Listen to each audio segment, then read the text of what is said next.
In this session, we will start with the statistical inference.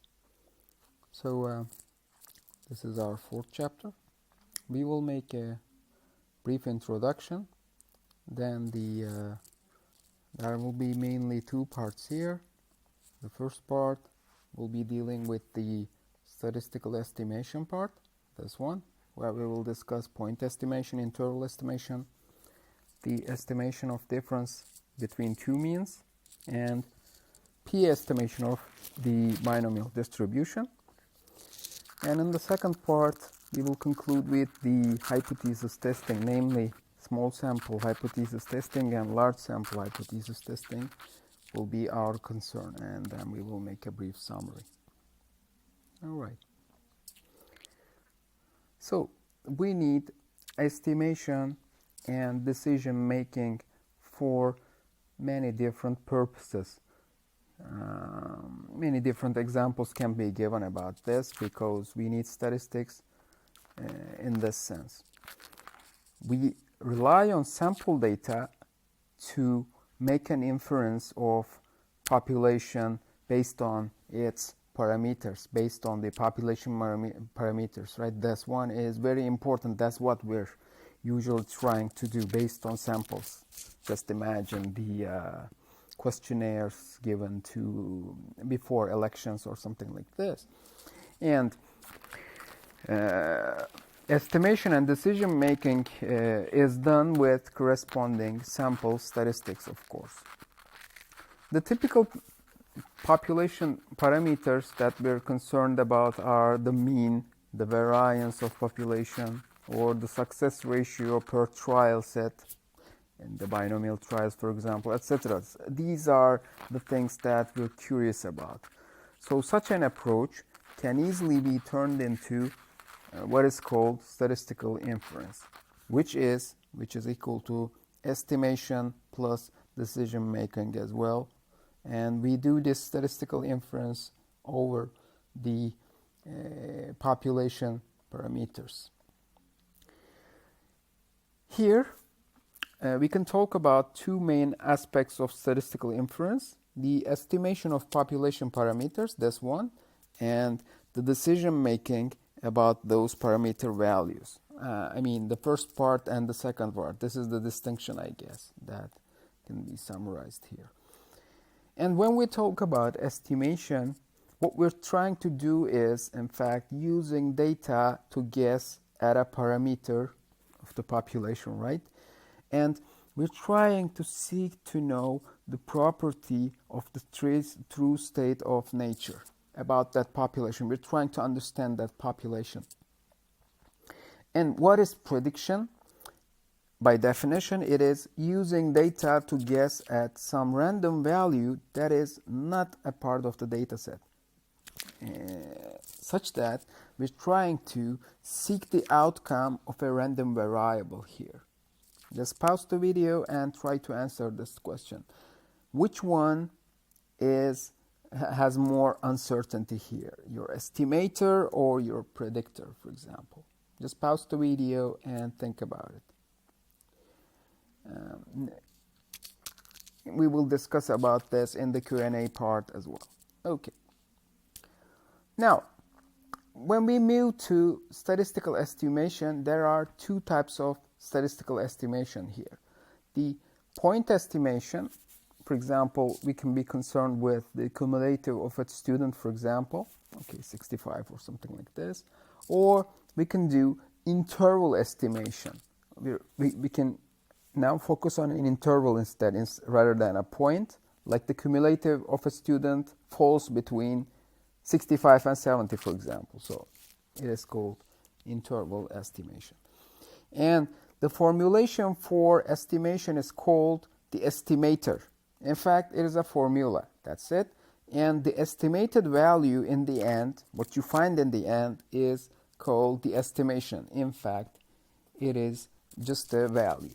Now, let's try to understand this with an example better. So,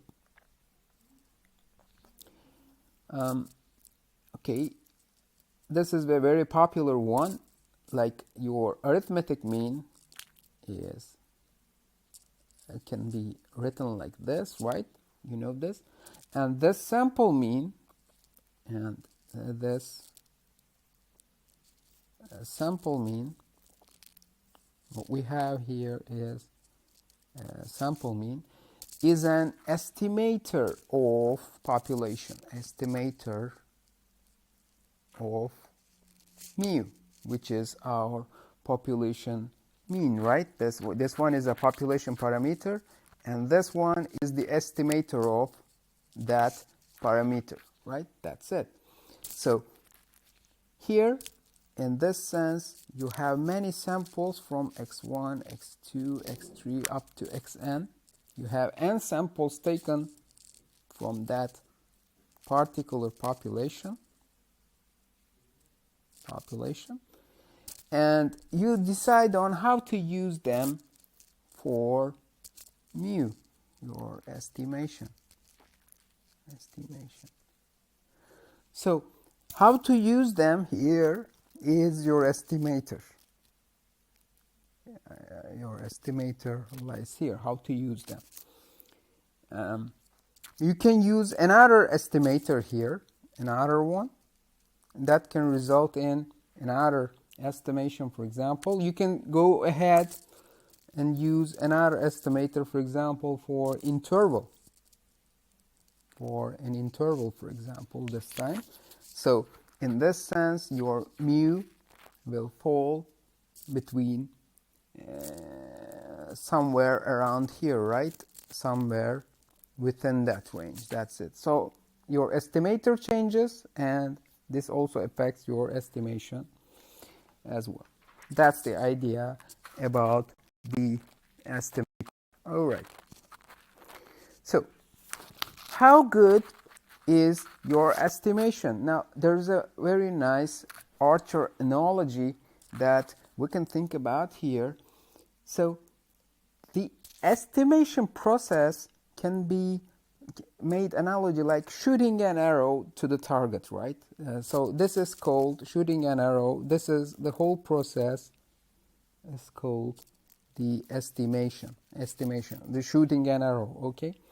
And your estimator is the bow, okay, the formula you're using.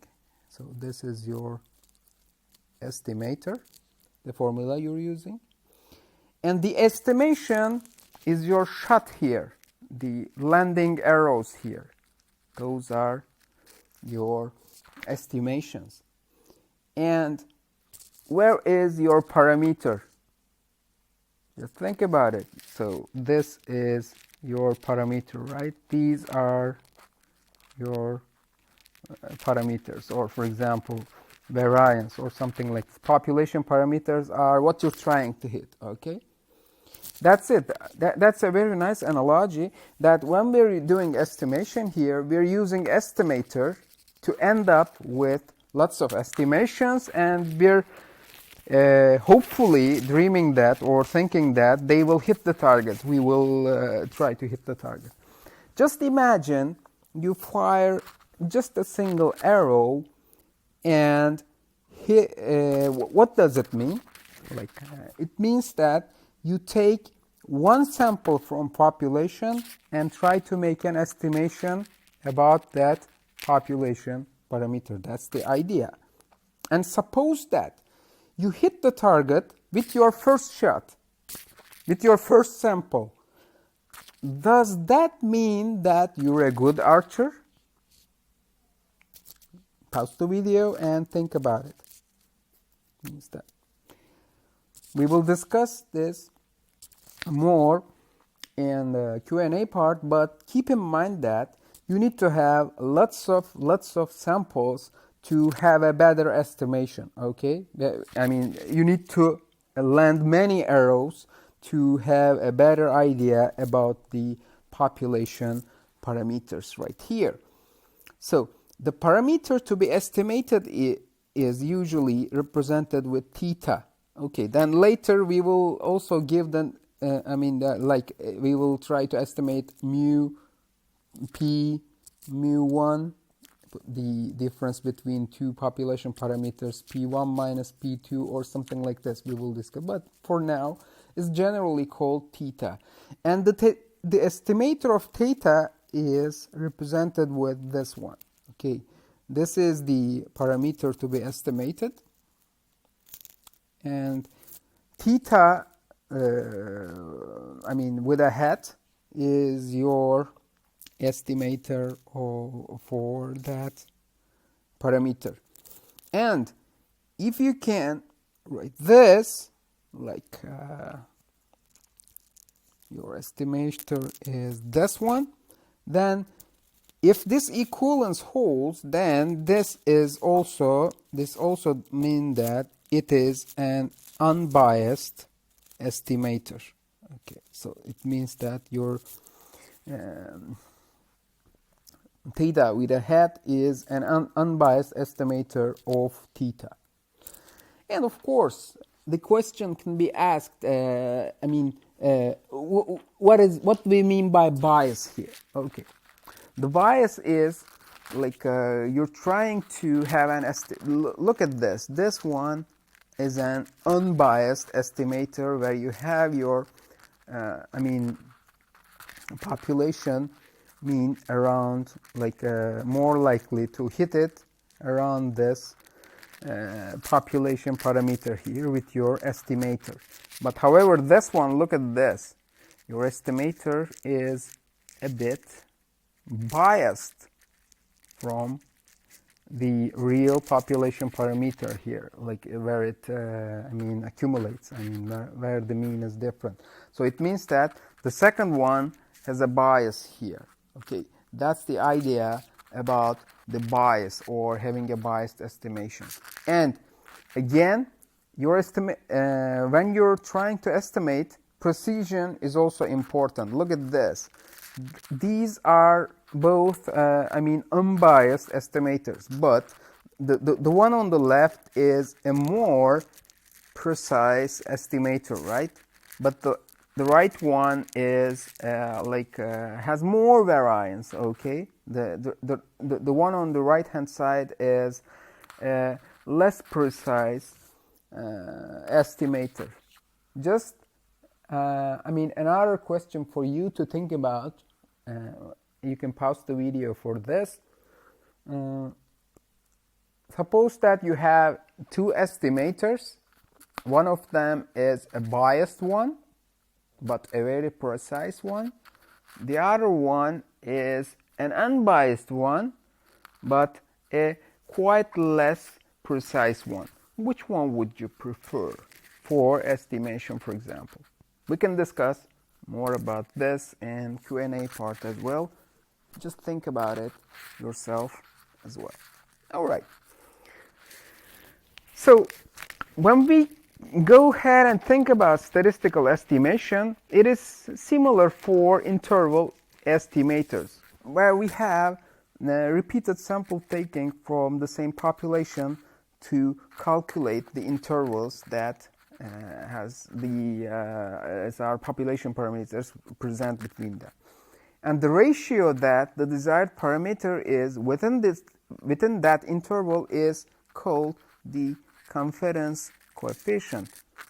And where the estimator itself is called which is the interval itself, it is called the confidence interval. So those definitions are tightly related. And deciding on the best estimator requires comparison of different techniques, which is an advanced topic and out of the scope of this chapter. But the popular ones, like the mean and variance, popular ones will be presented for now.